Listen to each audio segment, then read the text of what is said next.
Kalau sudah terwujud, buktikan sesuai dengan cita-citanya.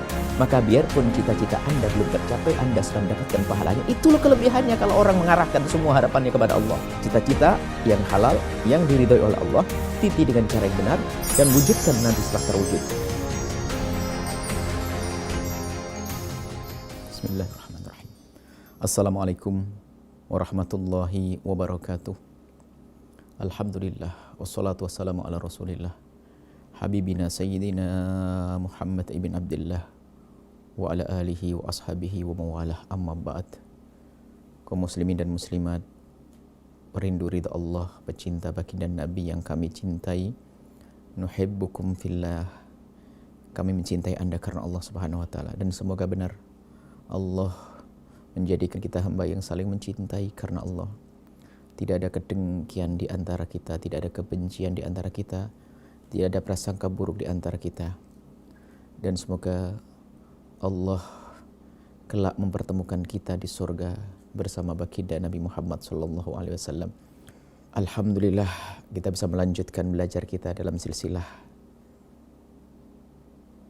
pesan singkat, petuah singkat yang kami ambil dari para ulama-ulama. Pada kesempatan ini kami ingin menyampaikan tentang sebuah harap dan cita-cita. Semua dari kita punya harap dan punya cita-cita. Dan hendaknya semua hamba Allah berharap dan bercita-cita. Dan cita-cita ada dua, mulia dan tidak mulia. Kalau cita-cita itu mulia, maka sungguh di saat kita meniti cita-cita tersebut, kita mendapatkan kemuliaan, pahala dari Allah Subhanahu wa taala. Tapi kalau cita-cita itu adalah jelek, maka langkah dan upaya kita untuk menggapai cita-cita tersebut adalah maksiat. Baik, anggap cita-citanya sudah benar, merindukan kebaikan, biarpun itu urusan dunia, bisa saja dirubah menjadi urusan akhirat. Tidak semua orang bercita-cita untuk menjadi ulamanya Rasulullah. Ada mungkin orang bercita-cita, saya ingin menjadi seorang dokter, saya ingin bercita-cita menjadi seorang insinyur, saya ingin bercita-cita menjadi seorang pebisnis, saya ingin boleh. Bercita-cita yang sifatnya urusan dunia bukan dilarang karena kita di dunia. Akan tapi yang terpenting bagaimana ruh daripada saat ruh cita-cita. Artinya yang ingin digapai itu masih dalam wilayah sarana dan prasarana. Artinya mau jadi dokter untuk apa? Kalau sudah kaya mau ngapain? Kalau sudah jadi insinyur mau apa? Ini harus dilanjutkan pertanyaan ini. Mungkin ada seorang berkata, saya ingin jadi dokter atau jadi pengusaha biar kaya, biar saya bisa memiliki ini itu. Baik, tidak sampai di situ. Kita menjadi orang kaya atau menjadi insinyur, dokter atau apa saja, harus kita lanjutkan bahwasanya ini harus aku bawa kepada Allah. Maka biar bentuk cita-cita dunia, maka akan menjadi mulia. Maka kami ingatkan kepada siapapun, jangan sampai cita-cita kita hanya di dunia. Dan kalau sudah cita-citanya hanya untuk dunia dan di dunia, subhanallah, orang bercita-cita menjadi kaya raya, bekerja keras mengumpulkan uang, bisa membangun rumah megah, beli mobil yang mewah. Baru rumah dibeli ternyata dia harus masuk rumah sakit, berbulan-bulan lagi di rumah sakit, tidak bisa menikmati rumah itu. Kemudian mati.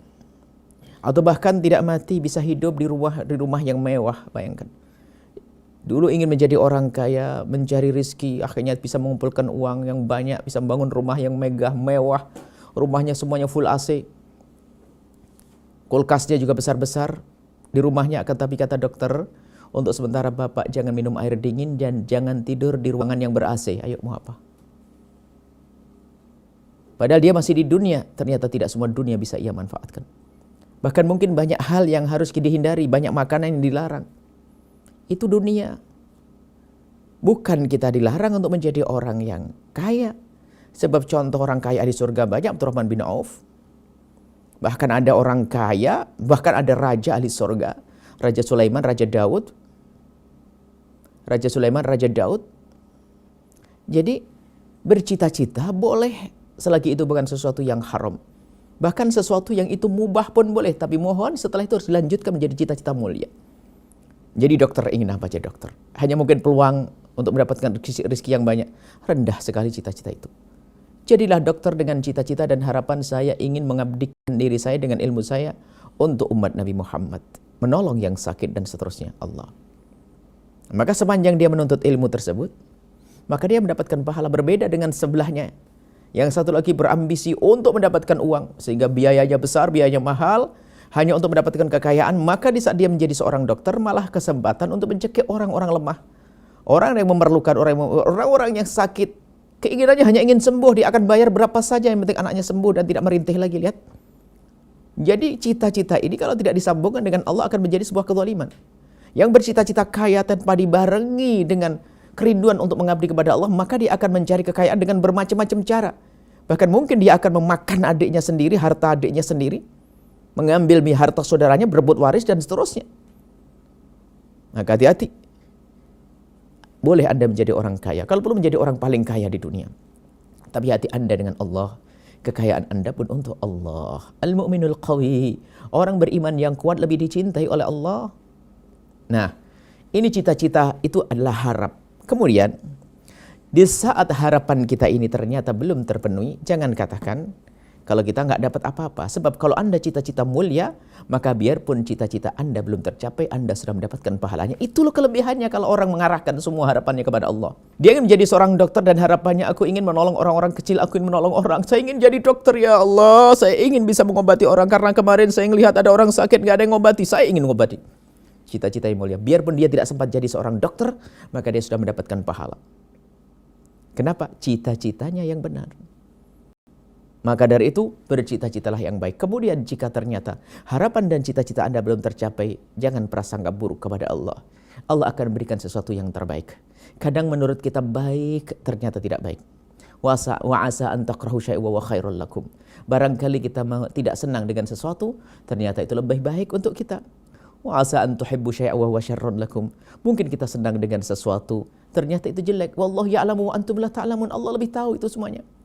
Maka setelah Anda menggantungkan cita-cita setinggi langit, setelah itu jangan atur Tuhan, jangan atur Allah. Titi cita-cita dengan cara yang ridhoi oleh Allah. Kalau ternyata ujungnya Anda tidak sampai kepada cita-cita tersebut, berarti itu adalah bukan terbaik untuk Anda. Allah akan beri yang terbaik, husnudzan kepada Allah. Maka apapun yang Allah berikan kepada Anda akan menjadikan Anda mulia dan baik. Kenapa? Anda orang yang selalu bercita-cita baik. Rencananya adalah ingin dia membantu orang dengan ilmu kesehatannya. Dia ingin menjadi dokter misalnya, lalu ingin banyak membantu orang, ternyata oleh Allah tidak jadikan dokter. Tapi cita-citanya terwujud. Kenapa? Tiba-tiba dia menjadi orang kaya tanpa harus menjadi seorang dokter, bisa bikin rumah sakit gratis lagi. Akan bisa jadi begitu. Allah akan beri jalan asalkan cita-cita benar mulia. Akan tapi semua cita-cita yang tidak kita arahkan kepada Allah, maka banyak kejahatan yang akan didapat. Kenapa? Meniti cita-citanya adalah dengan cara yang Allah murkai. Dia akan melakukan keharaman. Kemudian apa? Di saat cita-cita terpenuhi, maka dia karena bukan untuk Allah, maka dia akan menjadikan cita-cita tersebut bukan sesuatu yang Allah ridhoi, maka bencana besar. Maka dua hal, cita-cita yang halal, yang diridhoi oleh Allah, titi dengan cara yang benar, dan wujudkan nanti setelah terwujud. Kalau seandainya belum terwujud, maka ketahuilah. Kalau sudah terwujud, buktikan sesuai dengan cita-citanya. Dan kalau tidak terwujud, maka husnudzon kepada Allah. Itu mungkin tidak baik untuk kita. Allah akan mengganti yang terbaik. Allah Maha Tahu dan kita tidak tahu. Allah Maha Tahu, kita tidak tahu, dan Allah Maha Tahu yang terbaik untuk kita, dan kita hanya menduga-duga. Allah yang menciptakan kita, Allah yang ngatur kita, serahkan kepada Allah. Wallahu a'lam bissawab. Assalamualaikum warahmatullahi wabarakatuh.